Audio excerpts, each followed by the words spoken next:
The PFL is running out of money.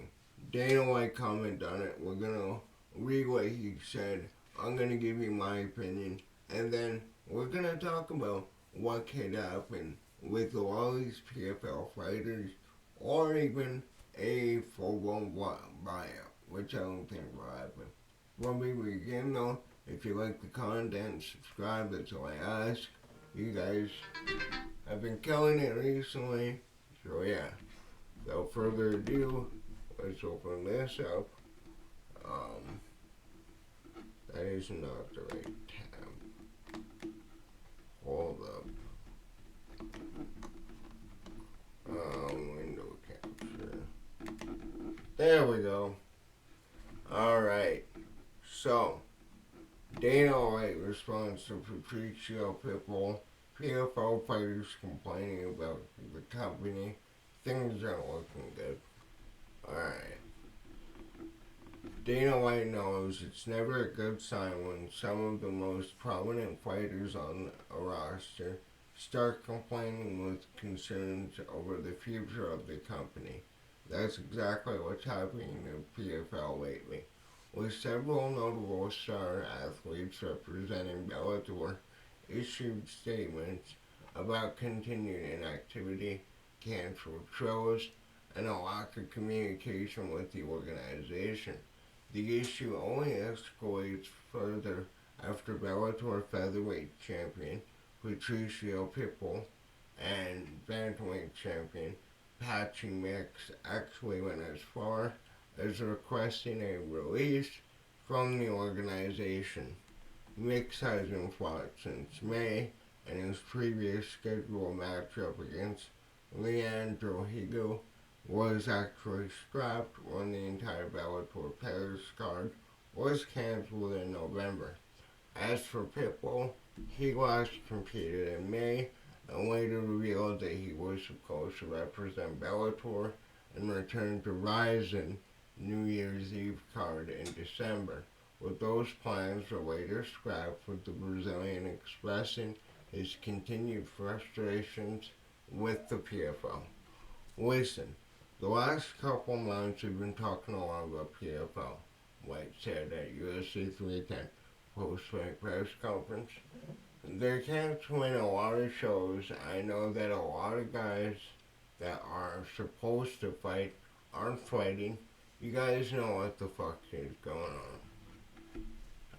When you see that start to happen, you're running out of money. Things aren't looking good. You're going to have people that want to jump ship.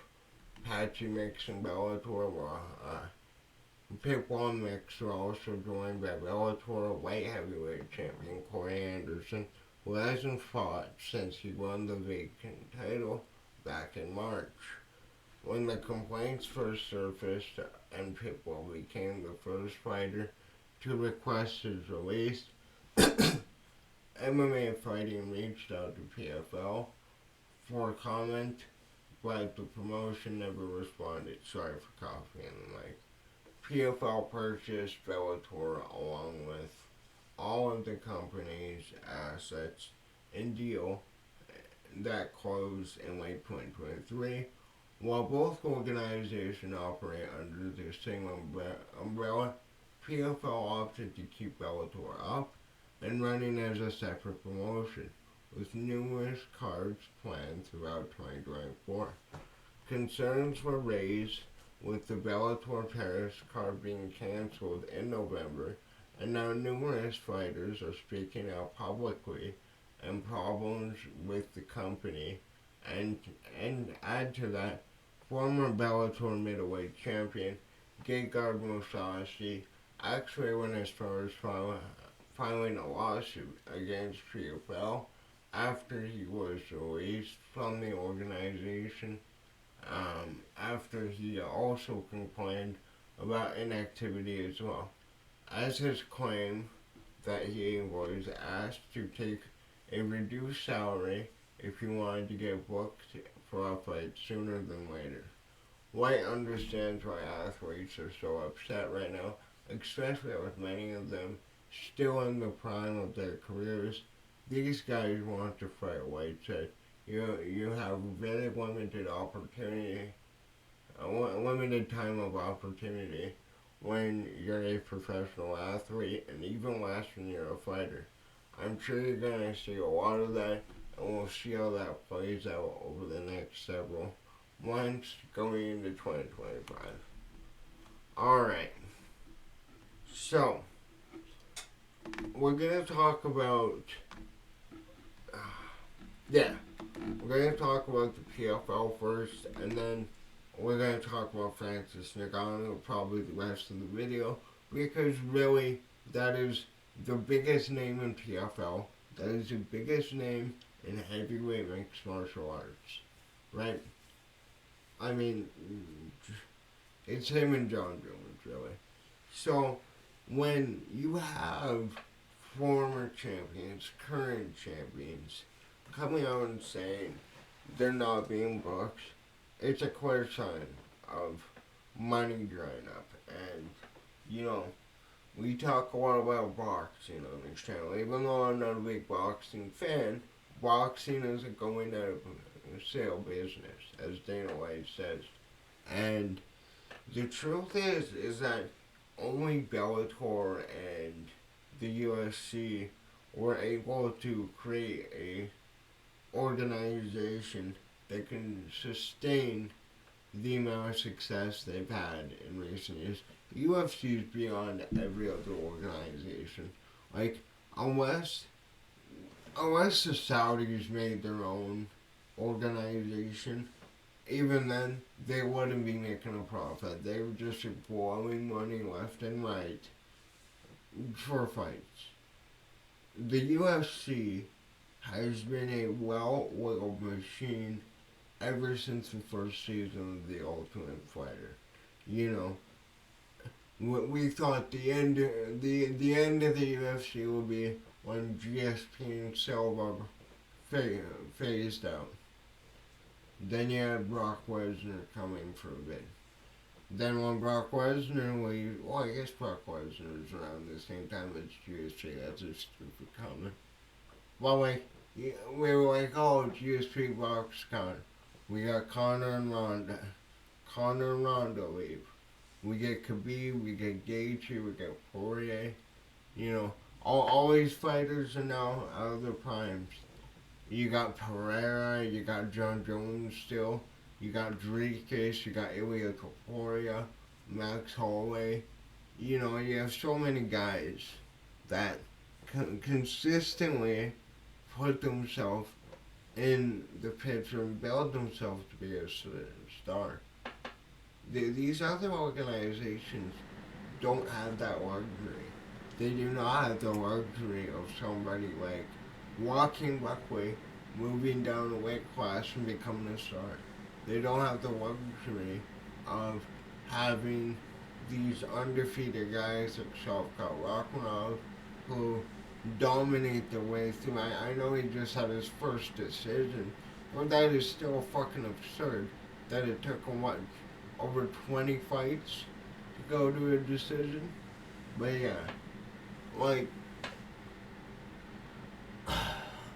I feel like Dana White and the UFC have fully established now that the UFC is the pinnacle of MMA, and it's always been. You know, you can argue Pride back in the day, but what happened to Pride?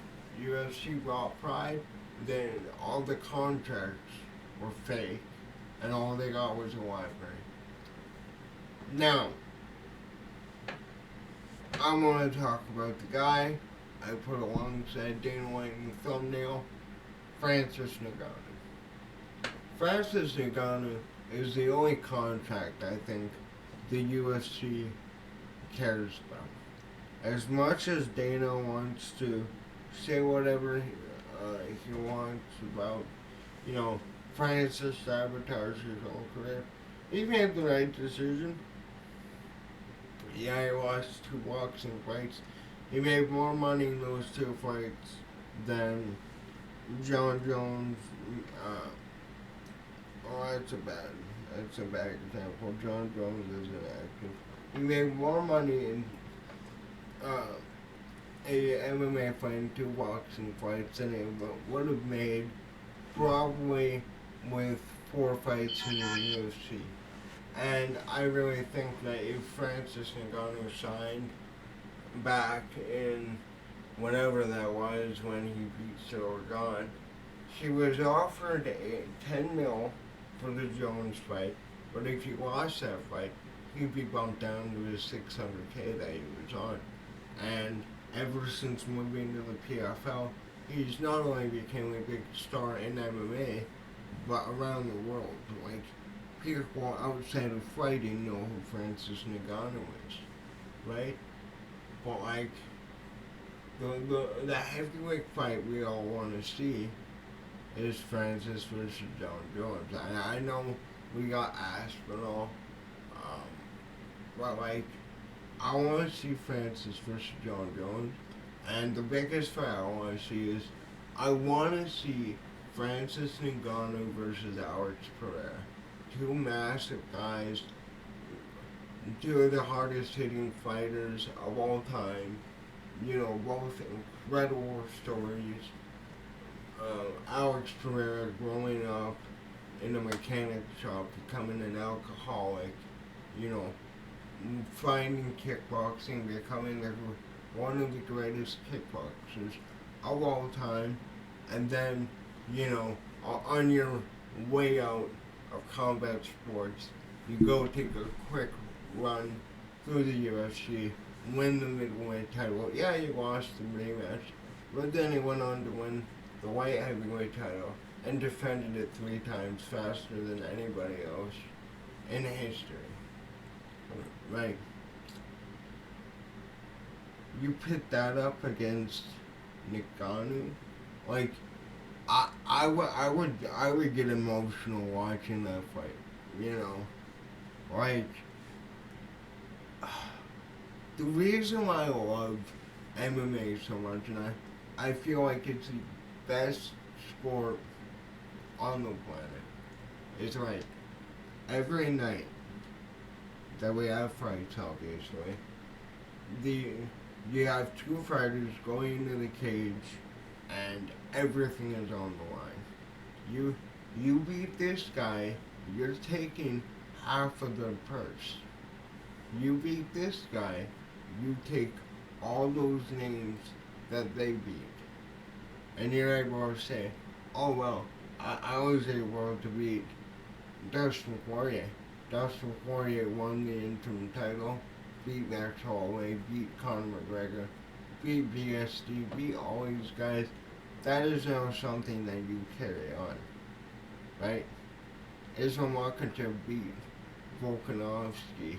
Yes, he was heavier than Volkanovski, but that made him the pound for pound guy, and Islam Makhachev in many people's eyes is still the number 1 pound for pound fighter, right?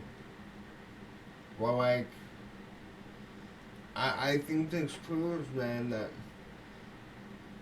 the UFC might be the only fight promotion that knows what they're doing. They might be the only fight promotion that knows how to do business. That, you know, even when we disagree with their decisions, Dana White, Lorenzo, shoot, the other Fertitta, Hunter Campbell, everybody there, they have 30 years experience, over 30 years experience. They know what they're doing. Now, we'll have to see how this plays out in 2025. I really hope we get Francis back in the UFC. I know Dana has been bitter about that ever since it happened. We need Francis back. We need Francis versus Jones, Francis versus Aspinall, and most importantly, Francis versus Pereira.